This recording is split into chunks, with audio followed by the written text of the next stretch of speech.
I suppose every girl dreams of the moment when a handsome man gets down on one knee in front of hundreds of people, presenting a ring that catches the light like captured starlight, declaring his love in words that make the entire room hold its breath in collective anticipation of her answer. But standing there in the center of the Valentino family's ballroom, with Christian's hopeful eyes looking up at me, and that 3-carat diamond glittering on my trembling hand, all I could feel was the suffocating weight of a gaze that burned into my skin like a brand, making every nerve ending in my body scream that something was terribly, dangerously wrong. The applause that erupted around us sounded distant, muffled, as if I were underwater and drowning slowly while everyone else celebrated on the surface, oblivious to the fact that I couldn't breathe, couldn't think, couldn't do anything except feel the intensity of those eyes watching me from somewhere in this sea of expensive suits and designer gowns, tracking my every movement like a predator deciding the exact moment to strike. 6 months ago, if someone had told me I'd be standing in a mansion that probably cost more than my entire neighborhood, wearing a dress that Christian had insisted on buying for me despite my protests that it was too much, too expensive, too everything, I would have laughed at the absolute impossibility of it all. Because 6 months ago I was just Isabeau Moretti, though everyone called me Belle, and I was drowning in a completely different way, suffocating under the weight of student debt and medical bills that grew larger every single day, like some kind of malicious living thing that fed on my desperation and fear.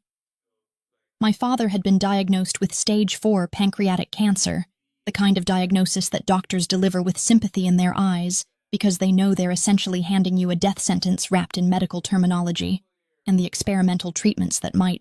just might,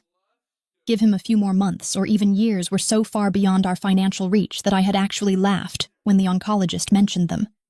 A harsh, bitter sound that made my mother flinch, and my father reach for my hand with fingers that had grown thin and fragile. I had been working double shifts at the upscale art gallery in Manhattan, the kind of place where people bought paintings that cost more than I'd make in 5 years, where I smiled at wealthy patrons and pretended that my feet didn't ache in the heels I'd bought at a thrift store, and that my stomach wasn't cramping from skipping meals to save money for Dad's prescriptions. And that's where Christian Valentino walked into my life like something out of a romance novel. All charming smiles and expensive cologne, and an interest in a bronze sculpture that I suspected he didn't actually care about, but was using as an excuse to talk to me. He was handsome in that obvious, easy way that some men are, with warm brown eyes and perfectly styled dark hair, and the kind of confidence that comes from never having worried about money or security, or whether you can afford to eat lunch. And he pursued me with a determination that was flattering and overwhelming in equal measure, showing up at the gallery every few days with elaborate excuses about needing art consultation for his apartment, sending flowers to my tiny studio with notes that made me blush, asking me out for dinner at restaurants where I had to Google the dress code because I'd never been anywhere that required more than jeans and a nice top. I should have known something was off when he never seemed bothered by my constant cancellations, the times I had to leave dates early because the hospital called about Dad, the way I was always exhausted and distracted and definitely not the carefree girl he probably usually dated. But Christian just smiled that easy smile and told me he'd wait, that he understood, that family was important. And after 3 months of persistent pursuit, I finally let myself believe that maybe, just maybe, something good was happening in my life for once, that maybe I deserved something beautiful, even while everything else was falling apart. He didn't tell me about his family, not really, just vague mentions of family business and complicated dynamics that I assumed meant typical wealthy family drama, maybe some corporate rivalry or inheritance issues, the kind of problems that seemed ridiculous and trivial compared to watching your father waste away in a hospital bed. And I was too exhausted and too grateful for the distraction to push for details I thought didn't matter. Then the miracle happened. Or at least, that's what I thought it was at the time. When Dad's oncologist called to say that a spot had opened up in the experimental trial program that had previously been full, and even more miraculously, an anonymous donor had stepped forward to cover the costs, every single penny of the treatment that might save his life. And I had cried in that doctor's office with huge, gasping sobs of relief that I'd been holding back for months. believing that maybe God or the universe or whatever force controlled these things had finally decided to show us some mercy. 2 weeks later, I received a notification that half of my student loans had been paid off by an organization I'd never heard of. Something about a grant for students in financial hardship. And then Dad was transferred to the best cancer treatment facility in the entire state. A place I'd only read about in articles about where celebrities and politicians received care. And my mother called me crying, because the care coordinator had assured her that everything was covered, absolutely everything. And I remember thinking that our luck had finally turned, that maybe everything was going to be okay after all. Christian proposed on a Tuesday evening in his family's ballroom, at what he'd told me was just a small family, gathering to finally introduce me properly to everyone who mattered in his life. Though small apparently meant 200 people in formal wear drinking champagne that probably cost more per bottle than my monthly rent. And I had felt so out of place in the designer dress Christian had sent to my apartment, with a note insisting I wear it. Surrounded by women dripping in jewelry that could fund entire college educations, and men who exuded the kind of power that made the air feel different when they entered a room. I had been talking to Christian's mother, an elegant woman with kind eyes who seemed genuinely interested in my graduate studies in art history, when suddenly the music stopped, and Christian was in front of me, getting down on one knee in the center of the dance floor, and everyone was watching. And he was saying beautiful words about fate and love and building a future together. And I should have been focusing on him, on this moment, on the question hanging in the air between us, but instead I felt it, that gaze, heavy and intense and possessive in a way that made my skin prickle with an awareness I didn't understand. I forced myself to look at Christian, to focus on his hopeful face and the ring box open in his hands. And I heard myself say yes, because what else could I say in front of all these people? Because Christian had been kind to me when I needed kindness.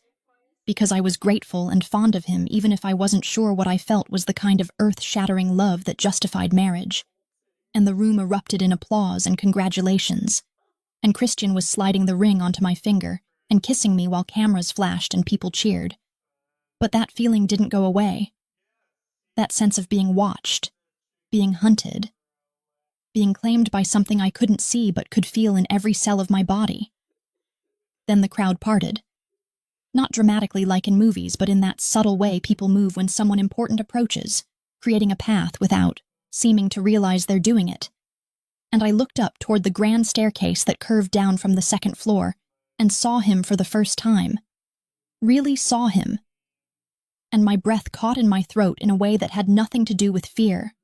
and everything to do with recognition of something dangerous and magnetic, and utterly inevitable. Dante Valentino descended those stairs like a king approaching his throne,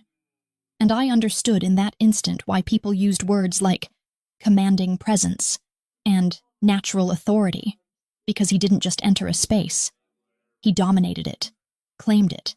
made every other person in the room seem somehow less substantial just by existing in proximity to him. He was taller than Christian, broader in the shoulders, with the same dark hair, but his was slightly longer, less carefully styled, falling across his forehead in a way that suggested he didn't particularly care about maintaining perfect appearance because he didn't need to, because his presence alone demanded attention and respect, and probably a healthy dose of fear. His face was harder than his brother's, all sharp angles and strong jaw, and a mouth that looked like it rarely smiled. And when those dark eyes locked onto mine, I felt it like a physical impact, like being struck by lightning and somehow surviving, but knowing you'll never be quite the same afterward, knowing that something fundamental has shifted in your cellular structure, and there's no going back to who you were before. The applause died away into uncomfortable silence as Dante reached the bottom of the stairs and moved through the crowd with measured, purposeful steps. And I noticed that people moved out of his way much more quickly than they had for the wedding proposal spectacle, pressing back against walls and each other like they were afraid to accidentally brush against him. And Christian's hand on my waist tightened in a way that felt more possessive than reassuring, and I realized with a cold, sinking sensation in my stomach that Christian was afraid. Actually, genuinely afraid. And if he was afraid, then I should probably be terrified. Dante stopped directly in front of us, so close that I could smell his cologne. Something darker and more complex than Christian's, something with notes of leather and smoke and expensive whiskey. And he didn't look at his brother at all, didn't acknowledge the ring on my finger, or the proposal that had just happened, or the 200 witnesses watching this confrontation unfold. Instead, keeping his eyes fixed on mine, with an intensity that made me feel like he could see through every defense I'd ever constructed, every wall I'd built around the frightened, desperate parts of myself I didn't want anyone to see. When he finally spoke, his voice was deeper than Christian's, rough around the edges like smoke over gravel, and he addressed the entire room rather than us specifically, making sure everyone heard what he was about to say, making sure this moment would be witnessed and remembered and impossible to take back or deny. And his words fell into the silence like stones into still water, creating ripples that I knew would spread far beyond this ballroom. He said, with absolute certainty and complete authority, with the weight of someone who had never had anyone successfully challenge his will, "There won't be a wedding. She's already taken by me."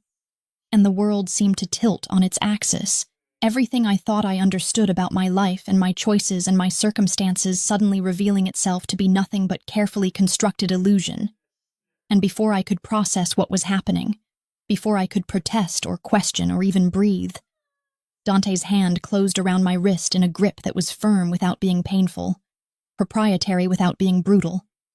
And he pulled me forward, away from Christian,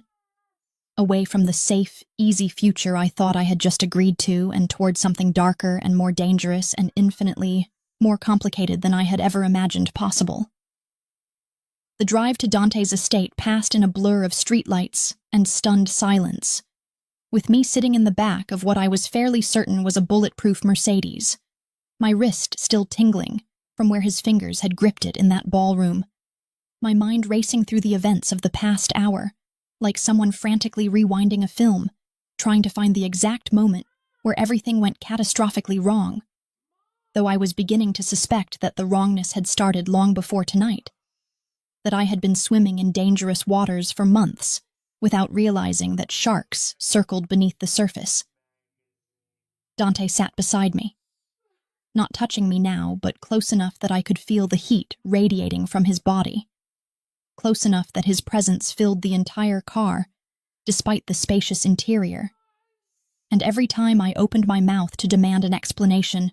or hurl accusations, or simply scream at the absolute insanity of what had just happened, I would glance at his profile, at the hard line of his jaw, and the cold control in his expression, and the words would die in my throat because some primitive part of my brain recognized that I was in the presence of an apex predator, and making the wrong move could be catastrophic. The estate, when we finally arrived, was exactly the kind of place I should have expected from a man like Dante Valentino. All towering iron gates and manicured grounds, and a mansion that looked like it had been transplanted from some European countryside, sitting on a cliff overlooking the Hudson River, with views that probably cost more than most people earned in a lifetime. And as we pulled up the circular driveway, I noticed the security cameras positioned at strategic intervals, the subtle bulges under the jackets of the men standing near the entrance, the way every single person we passed looked at Dante with a mixture of respect and fear that made my stomach clench with the realization that I had stepped into a world I didn't understand and had no idea how to navigate. He led me inside without a word, through a foyer with marble floors and a chandelier that could probably pay off the rest of my student debt, down a hallway lined with what looked like original Renaissance paintings that definitely should have been in a museum, and finally into a study that was all dark wood and leather furniture, and floor-to-ceiling windows that showcased the glittering Manhattan skyline in the distance, and it was only when he closed the door behind us, sealing us in this space together, that I finally found my voice and my fury. I whirled on him, 6 months of confusion and fear and desperation crystallizing into white-hot anger that burned away the shock and the intimidation. And I demanded to know what gave him the right to treat me like property, to drag me away from his own brother's proposal like I was some kind of possession to be claimed, to announce to an entire room of people that I belonged to him when I had never even spoken to him before tonight, when I didn't know him and certainly hadn't agreed to be his anything. And my voice rose with each accusation until I was practically shouting. And through it all, Dante just stood there watching me with those dark, unreadable eyes, letting me rage and rant and exhaust myself against his complete and utter calm, like waves breaking against an immovable cliff. When I finally ran out of words and breath, standing there trembling with anger and something else I didn't want to name, something that felt dangerously like attraction mixed with terror, he moved to the bar cart in the corner and poured 2 glasses of what looked like very expensive scotch, and he brought one to me with the kind of casual grace that suggested he was utterly unconcerned with my fury, completely confident that by the end of this conversation, I would understand exactly how thoroughly I had already been caught in his carefully constructed trap. He told me to sit, not as a request, but as a simple statement of what would happen next, and I wanted to refuse out of pure spite, wanted to maintain my defiance and my righteous anger.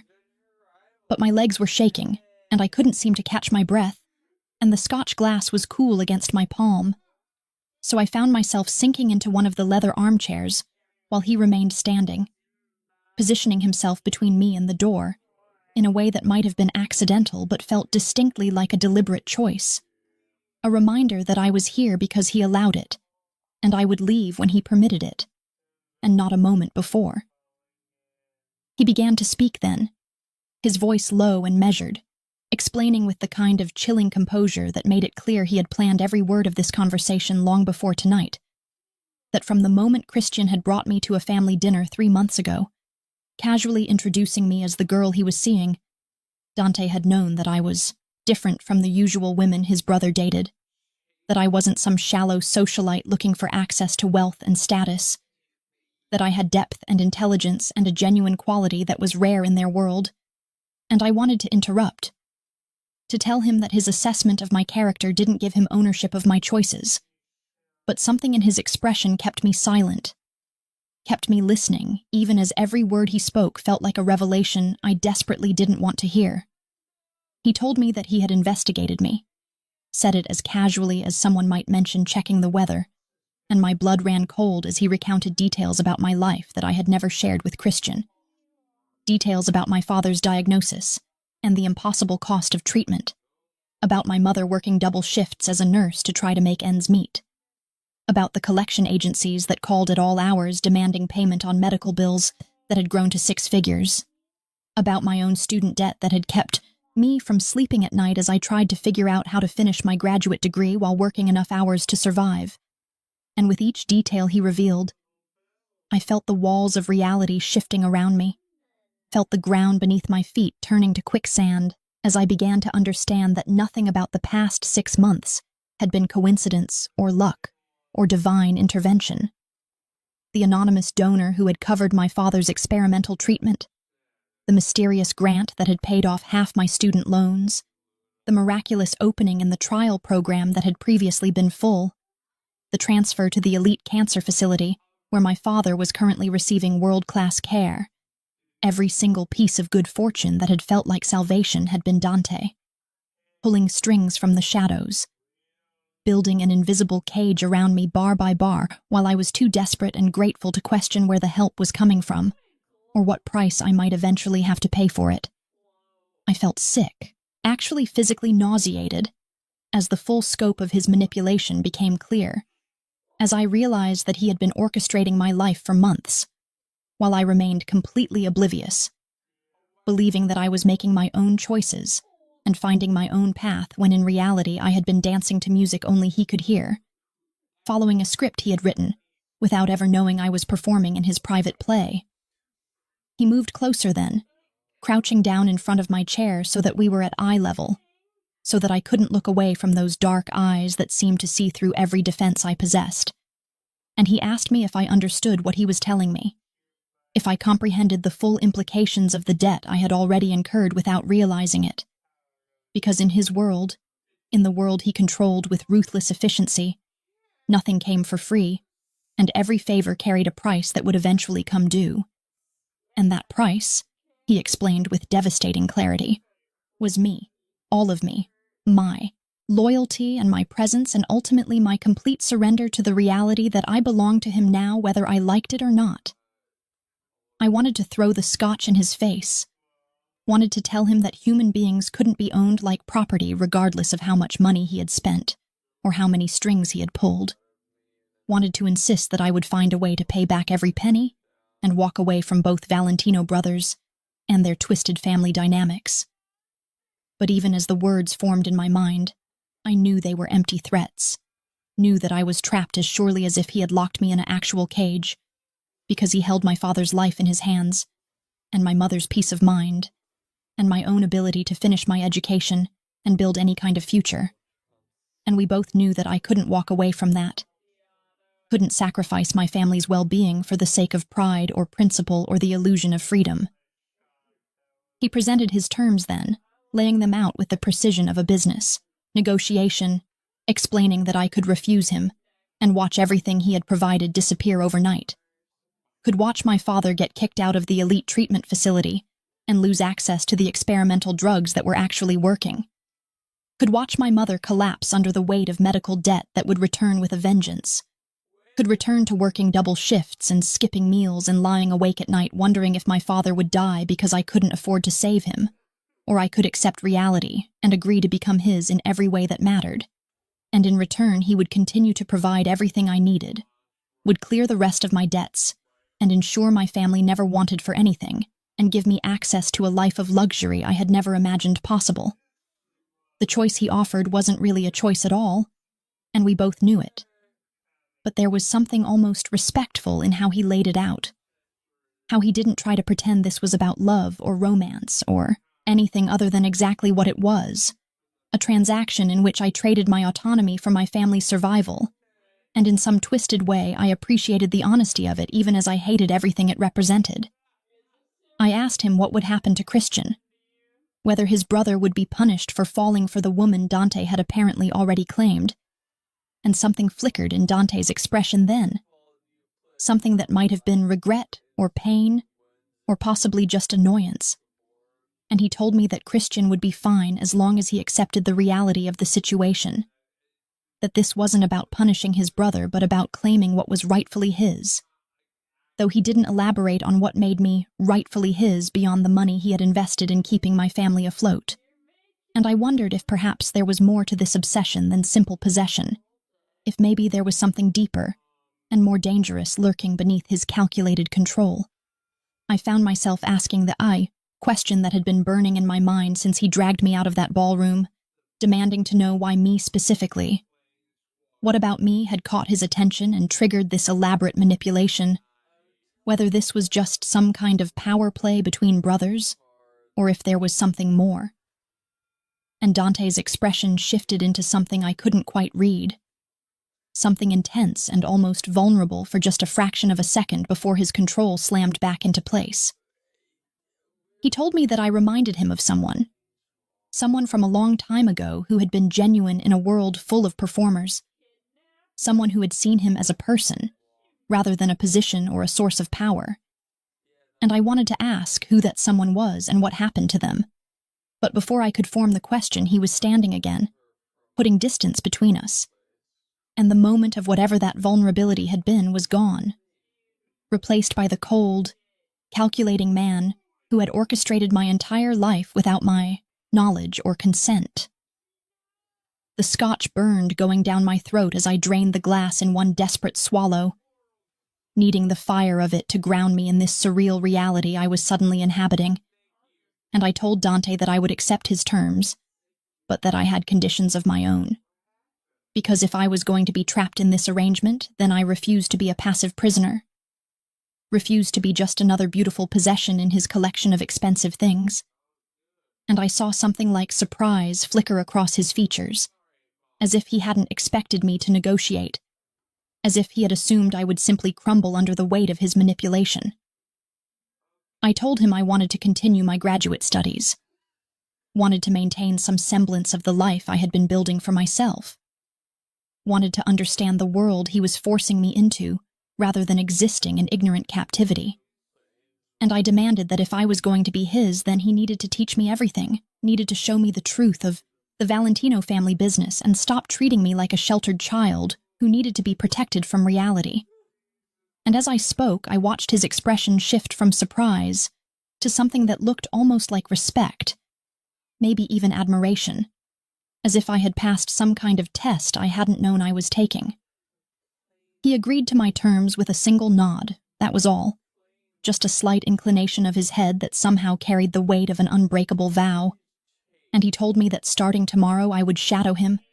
would attend his meetings and learn the intricacies of his empire, would be given access to knowledge that could get me killed if I ever betrayed him.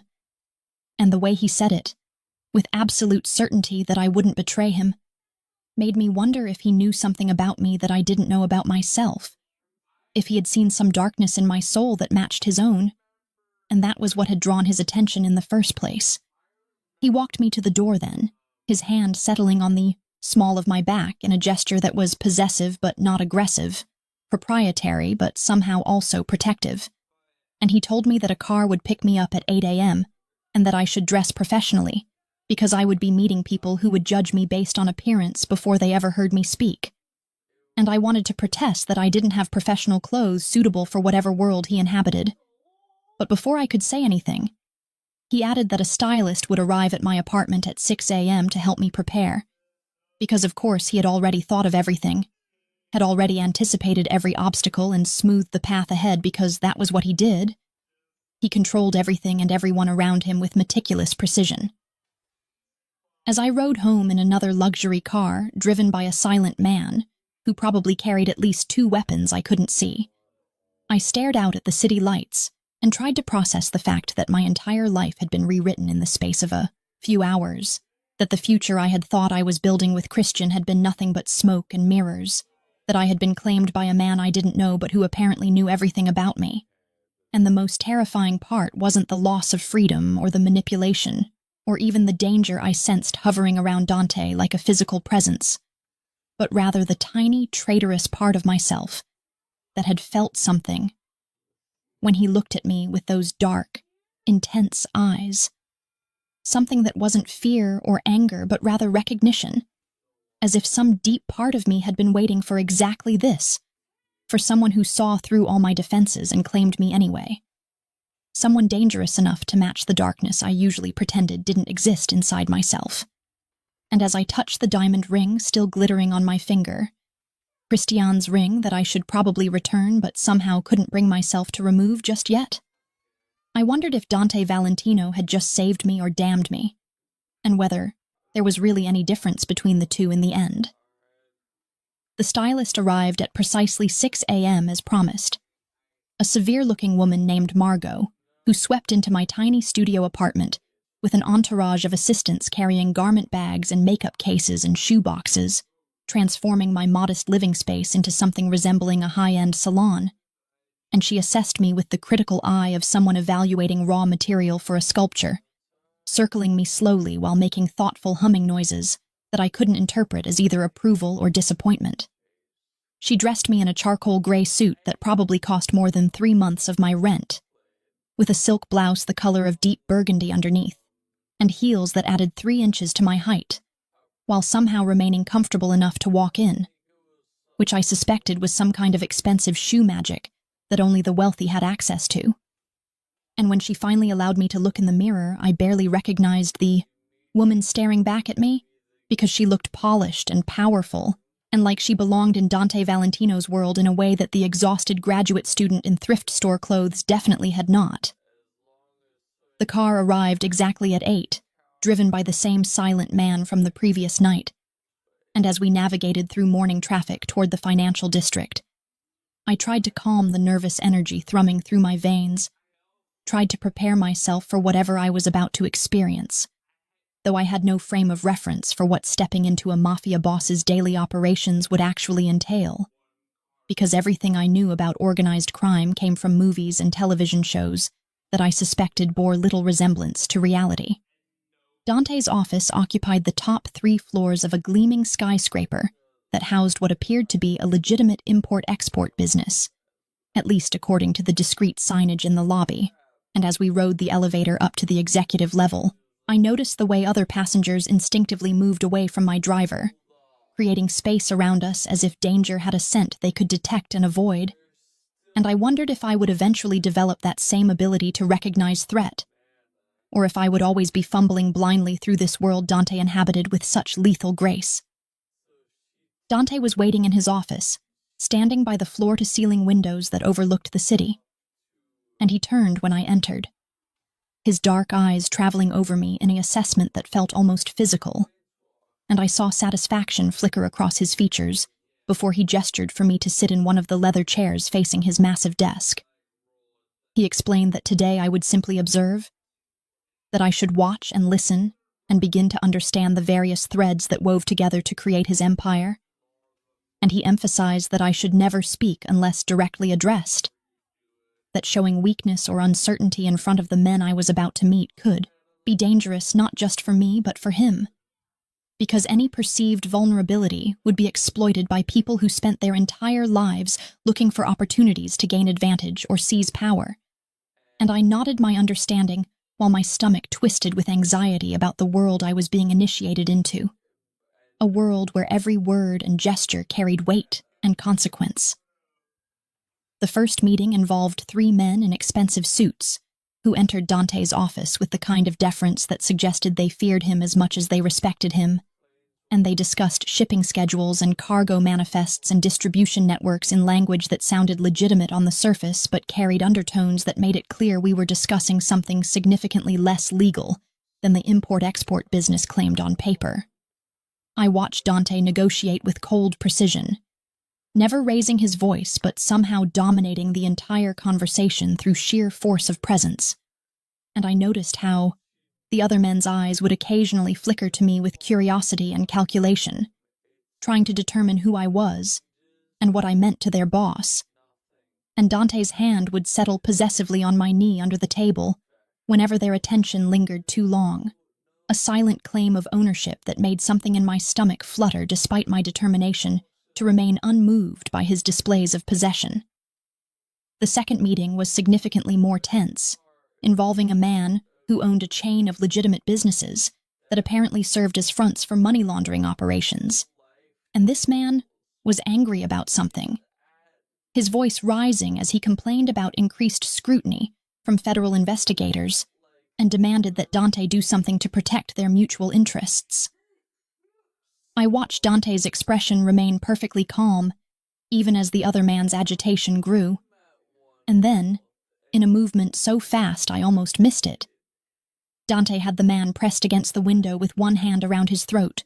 explaining in a voice that never rose above conversational level that speaking to him with disrespect was a privilege no one possessed,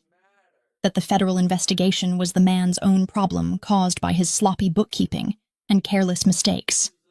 and that if he couldn't handle the pressure of their business relationship, then perhaps it was time to dissolve that relationship permanently. And the way he said dissolve made it abundantly clear that he wasn't talking about a simple business termination. The man left looking significantly more subdued and probably bruised around the throat, and I sat there processing what I had just witnessed, understanding on a visceral level that Dante's reputation for ruthlessness wasn't exaggeration or posturing but simple fact, that he was capable of violence and intimidation, and probably much worse. And when he turned to me and asked if I was all right, if I needed a moment to process what I'd seen, I found myself saying no with more confidence than I felt, because some stubborn part of me refused to show weakness in front of him, refused to be the fragile thing that needed protecting from reality. Over the following days and weeks, I continued to shadow Dante through his various business operations, watching him navigate a complex web of legitimate enterprises and criminal activities with the skill of someone who had been born into this world and shaped by its brutal lessons. And I began to understand that his empire was far more sophisticated and far-reaching than I had initially comprehended, stretching from shipping operations to construction companies to entertainment venues, each serving multiple purposes and generating revenue through both legal and illegal channels. I watched him handle betrayals with swift and often brutal efficiency, saw him order punishments that ranged from financial ruin to physical violence, witnessed the absolute loyalty he commanded from his inner circle and the genuine fear he inspired in those who operated on the periphery of his organization. And through it all, I was trying to reconcile the man who could order someone's finger broken for skimming profits with the man who anonymously donated millions to children's hospitals and personally ensured that elderly neighborhood residents could afford their medications and protected certain businesses from other criminal operations that might prey on them. He was a study in contradictions, operating by a code of honor that made perfect sense within his world, even as it would seem incomprehensible to anyone outside it. And I found myself fascinated, despite my best intentions to remain emotionally distant, drawn to the complexity of him in ways that probably said something disturbing about my own character that I wasn't quite ready to examine too closely. The attraction between us grew more undeniable with each passing day,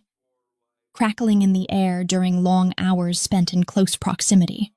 burning in the brief moments when his hand would settle on my lower back to guide me through a doorway, or when our eyes would meet across a conference table during tense negotiations, and I could feel him watching me constantly, his attention a tangible weight that followed my every movement. But Dante maintained an iron control that was almost more maddening than if he had simply acted on the desire I could see simmering in his dark eyes, because he never crossed the physical boundaries he had set, never pushed beyond possessive touches and heated looks. And when I finally demanded to know why, frustrated by the constant tension and the way my own body betrayed me with responses I didn't want to acknowledge, he told me that I needed to come to him willingly, rather than out of obligation or fear or the sense of debt that hung between us. That he wanted my surrender to be a choice I made consciously and completely, rather than something coerced by circumstances or manipulation. His answer should have reassured me, should have felt like respect for my autonomy, but instead it felt like another form of control, another way he was orchestrating my choices and reactions, because by refusing to simply take what he wanted, he was making me aware of wanting it too, was forcing me to confront the dark attraction I felt toward him and the way I had started to anticipate our time together. The way I caught myself watching the way he moved through the world with that predatory grace, the way his rare smiles felt like rewards I wanted to earn. I spent my evenings in my apartment trying to focus on my graduate thesis, attempting to maintain some connection to the life I had been building before Dante Valentino crashed through my carefully constructed reality. But I found my thoughts constantly drifting back to him, analyzing our interactions, replaying conversations, trying to understand the man beneath the fearsome reputation. And I was beginning to realize that he had been right about one thing, that I was already his, in ways that had nothing to do with debt or obligation, that some part of me had been claimed so thoroughly that I couldn't imagine existing outside his orbit anymore. Then Christian appeared at my apartment one evening without warning, looking haggard and desperate in a way that made my heart clench with guilt and sympathy. And he pleaded with me to run away with him, insisted that what Dante felt for me wasn't love but obsession, that his brother had a history of becoming fixated on things and people and consuming them until there was nothing left, and he promised that he could protect me, that he had resources and connections outside the family that would allow us to disappear and build the normal life together that we had been planning before Dante's dramatic intervention. I listened to his passionate appeals and felt the pull of the simpler future he was offering, the uncomplicated relationship we had been building before I understood the true nature of his family. And part of me wanted desperately to say yes, to choose the light over the darkness, to escape before I became so entangled in Dante's world that extraction would be impossible. But even as Christian spoke, I knew that I couldn't go with him,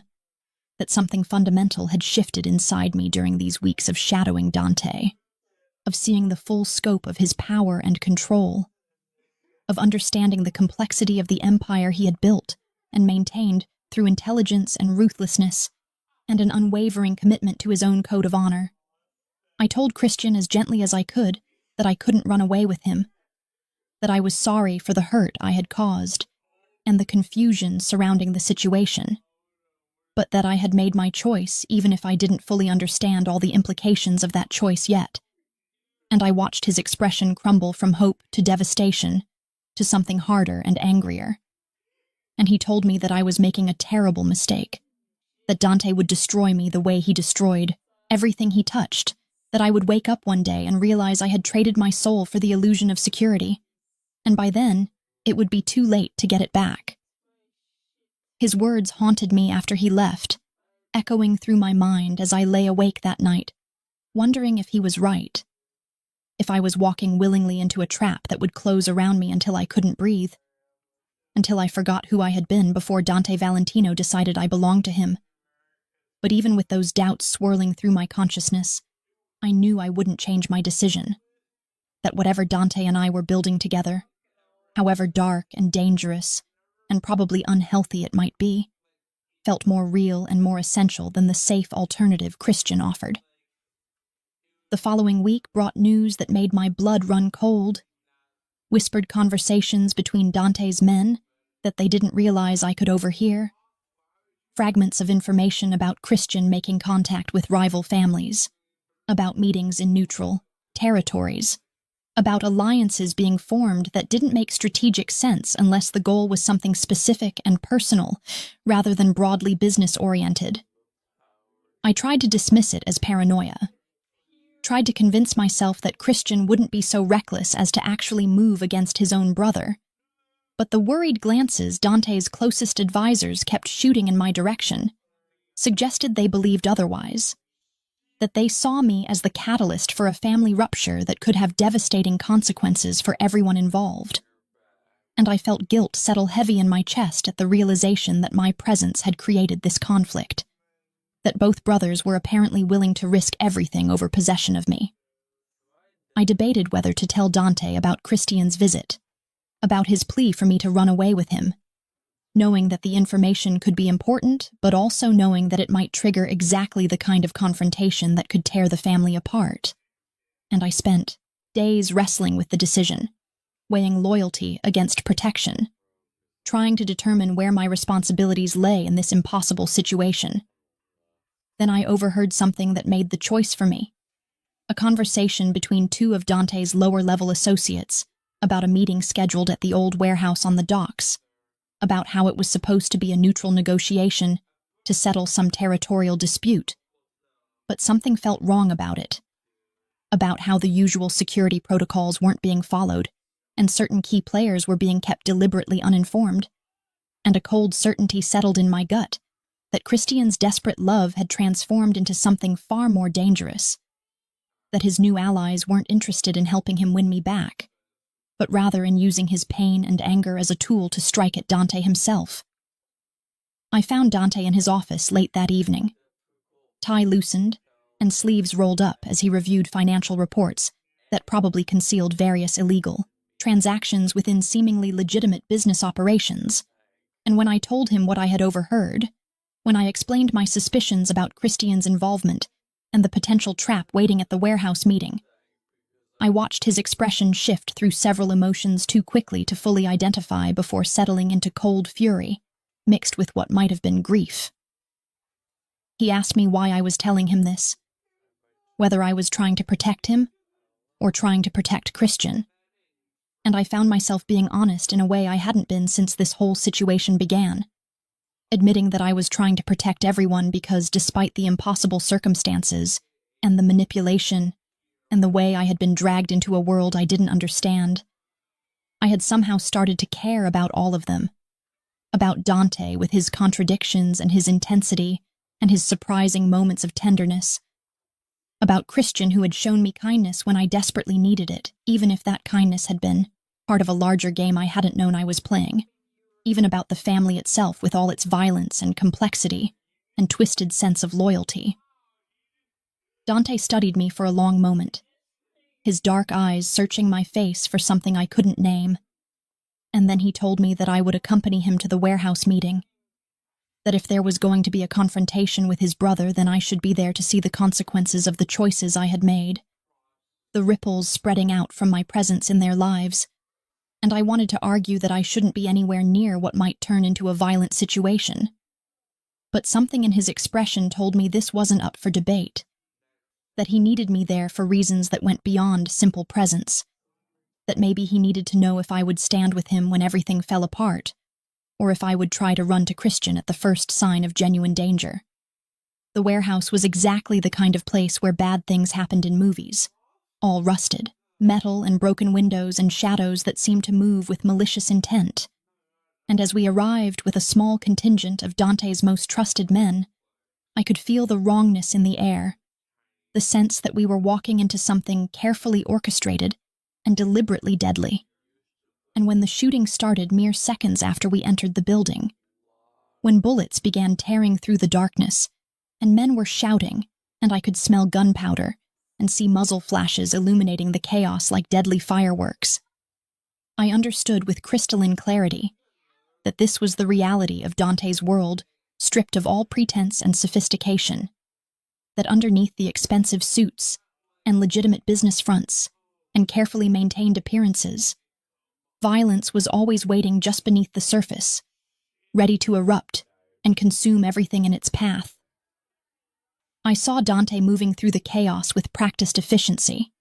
returning fire while simultaneously directing his men into defensive positions, and I watched one of the attackers line up a shot that would have caught Dante in the back of the head, would have ended him before he even knew the threat was there. And I didn't think, didn't hesitate, didn't consider the consequences or question my own actions. I just moved, throwing myself forward and feeling the bullet that was meant for him tear through my shoulder instead. And the pain was immediate and overwhelming, fire spreading through my entire body as I fell and heard Dante roaring my name with something that sounded like anguish. And the last thing I saw before darkness took me was his face above mine, his hands pressed against my wound trying to stop the bleeding, and his eyes filled with an emotion so raw and devastating that it finally, irrevocably, answered every question I had ever had about what I meant to him and what he was willing to risk to keep me. I woke to the sterile smell of antiseptic and the steady beeping of medical equipment. My shoulder, throbbing with a pain that felt like someone had poured molten metal into my veins and let it solidify around the bone. And the first thing I saw when I managed to force my eyes open was Dante sitting in a chair beside my hospital bed, his suit jacket discarded and his white shirt stained with what I realized with a distant sort of horror was my blood, dried to a rusty brown that looked almost black in the dim lighting. His head was in his hands, elbows resting on his knees, in a posture of absolute defeat that I had never seen from him before. This man who always stood so straight and commanded every room he entered with unwavering confidence. And when he finally sensed my movement and looked up, the raw devastation in his eyes took my breath away more effectively than any bullet could have, because I was seeing him completely unguarded for the first time,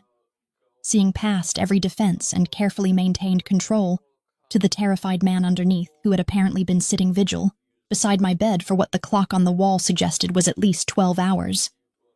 He moved to my side immediately, his hand finding mine with a gentleness that seemed almost impossible from someone capable of the violence I had witnessed. And his voice when he spoke was hoarse, wrecked, asking me why I had done it, why I had thrown myself in front of a bullet meant for him when I should have stayed back where it was safe,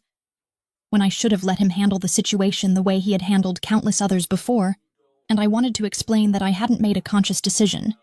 hadn't weighed options or calculated outcomes, that I had simply seen him in danger and reacted with an instinct I didn't know I possessed,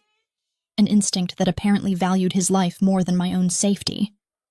But my throat was too dry and my thoughts too scattered from whatever pain medication they had me on. So instead I just squeezed his hand and tried to convey through that simple touch everything I couldn't yet put into words. The doctor came in then, a nervous-looking man who kept glancing at Dante with barely concealed fear, and he explained that the bullet had gone clean through my shoulder, missing any major arteries or bones, but causing significant muscle damage that would require physical therapy and time to heal properly. And he emphasized that I had been extraordinarily lucky, that a few inches in any direction, and the outcome could have been catastrophically different. and I watched Dante's jaw clench as the doctor spoke, watched his free hand curl into a fist so tight that his knuckles went white. And I knew he was thinking about all the ways this could have gone worse, all the possibilities where I didn't wake up at all. After the doctor left, promising to return with discharge papers and care instructions, Dante finally spoke about what had happened after I lost consciousness, his voice carefully controlled, but with an undercurrent of rage that made the air feel charged with violence barely contained. And he told me that his men had neutralized the attackers, that the warehouse ambush had been orchestrated by a rival family called the Rossis, who had apparently seen the conflict between Dante and Christian as an opportunity to eliminate both brothers and seize control of Valentino territory, and that Christian had been played by people far more dangerous and calculating than he had realized, used as a pawn in a game he didn't understand by men who had no intention of letting him survive once his usefulness ended. Dante explained that they had found Christian during the raid, tied up in a back room where he had apparently been held after his new allies revealed their true intentions, and his brother had been forced to watch the ambush unfold, had seen me take the bullet meant for Dante, and had apparently broken down completely, finally understanding the full scope of his mistakes and the consequences of his desperate attempt to reclaim what he thought he had lost. And I felt something twist in my chest at the image of Christian witnessing the violence his actions had inadvertently set in motion, watching me bleed because of choices he had made in anger and heartbreak. Dante's hand tightened on mine as he continued, telling me that in that moment when he saw me fall, when he watched my blood spreading across the warehouse floor and thought he might lose me before he ever had the chance to truly claim me, something had broken inside him, some last barrier of control that he had maintained throughout his entire life, and he admitted with devastating honesty that he had torn through the remaining attackers with a violence that shocked even his own men, that he had ended the threat with brutal efficiency, and then carried me to his car himself, refusing to wait for an ambulance, driving through the city at speeds that probably should have killed us both, while one of his men pressed towels against my wound and tried to keep me conscious. And his voice cracked as he described holding me and begging me not to leave him, promising things he had never promised anyone, making bargains with God or the universe or whatever power might be listening that he would give anything, sacrifice anything, if I would just keep breathing. He told me then, with my blood still staining his shirt, and my hand held carefully in his, as if I were made of glass that might shatter at any moment, that he had been in love with me from the moment Christian first brought me to meet the family, that watching me smile at his brother's jokes and listening to me speak passionately about art history and seeing the genuine kindness in how I treated even the servers and staff at that dinner had awakened something in him he thought had died years ago, when this life had stripped away his capacity for softness and vulnerability. He confessed that claiming me so dramatically at the proposal had been an act of desperation rather than calculation, that he had stood on that balcony watching Christian offer me a future, and realized that he couldn't let it happen, couldn't stand by and watch me slip away into a life that didn't include him. Even if his interference made him a villain in my eyes, even if I hated him for destroying the simple happiness I might have found with his brother. Because the alternative, a world where I belonged to someone else and he had to witness it from a distance, was more unbearable than any hatred I might direct toward him. I lay there processing his confession, understanding finally that this had never been about power or possession or winning some kind of contest with Christian, that Dante's manipulation and control and orchestration of my circumstances had been the actions of a man desperately in love, but fundamentally unable to express or pursue that love through normal means, shaped by a life where everything was a negotiation and everyone had a price and vulnerability was a weapon others would use to destroy you. The woman I had been 6 months ago, the exhausted graduate student just trying to save her father and survive another day, would have been horrified by this revelation, would have run screaming from a man whose love manifested as control and whose affection came wrapped in manipulation and threat. But the woman I had become through weeks of shadowing him, of seeing the full complexity of who he was, and what he had built, of understanding that his darkness was matched by unexpected moments of genuine care and protection. That woman found herself reaching up with her uninjured arm to pull him closer, found herself whispering that she understood, that somewhere in the process of being claimed by him, she had started claiming him right back, that taking a bullet for him hadn't been sacrifice but instinct born from feelings she had been trying desperately not to acknowledge. Dante kissed me then, finally closing the distance he had maintained for weeks, and it was nothing like I had imagined, not aggressive or dominating, but almost reverent, as if he was afraid I might disappear if he wasn't careful, as if I was something precious and fragile that he had nearly lost, and couldn't quite believe he was being allowed to touch. And I kissed him back with all the confused emotion and undeniable attraction and reluctant affection that had been building since that night in the ballroom when he had first laid claim to me in front of 200 witnesses. And I tasted salt and realized that one of us was crying, though I couldn't tell if it was him or me or both of us releasing the tension of almost losing each other before we had even begun. The recovery period passed in a strange blur of pain medication and physical therapy, and gradually returning strength, with Dante hovering constantly, driving his staff and my doctors to distraction with his demands for updates and his insistence on personally overseeing every aspect of my care, and I discovered that a man who commanded an empire with ruthless efficiency became almost comically overprotective when faced with someone he loved being injured, fussing over pillows and medications, and whether I was comfortable in a way that would have been annoying if it hadn't been so transparently born from genuine fear of losing me. Christian came to see me once during those weeks, looking hollow and aged in a way that had nothing to do with physical time passing, and everything to do with the weight of guilt and regret that he now carried. And we talked for hours about choices and consequences, and the impossibility of knowing which path would lead to happiness, and which would lead to destruction. And I forgave him, because I understood that his actions, however misguided and dangerous, had come from a place of genuine feeling. And he told me that he was leaving New York, accepting a position managing Valentino interests in Chicago, where he could rebuild himself away from the constant reminder of what he had lost and what his desperation had nearly cost everyone he cared about. I watched him leave with a strange mixture of relief and melancholy, understanding that this chapter was closing, and that whatever came next would be built on very different foundations than the simple romance we had been attempting to construct before Dante's intervention. And part of me would always wonder about the life I might have had if I had never attended that family dinner, if Dante had never seen me and decided I was worth claiming, if I had married Christian and remained blissfully ignorant of the darker currents flowing beneath the surface of their world. But I knew, with a certainty that settled deep in my bones, that I would never have been truly happy in that alternative reality, that some essential part of myself had been sleeping, or suppressed, or simply waiting for someone who could match its intensity. And Dante, with all his darkness and danger and devastating control,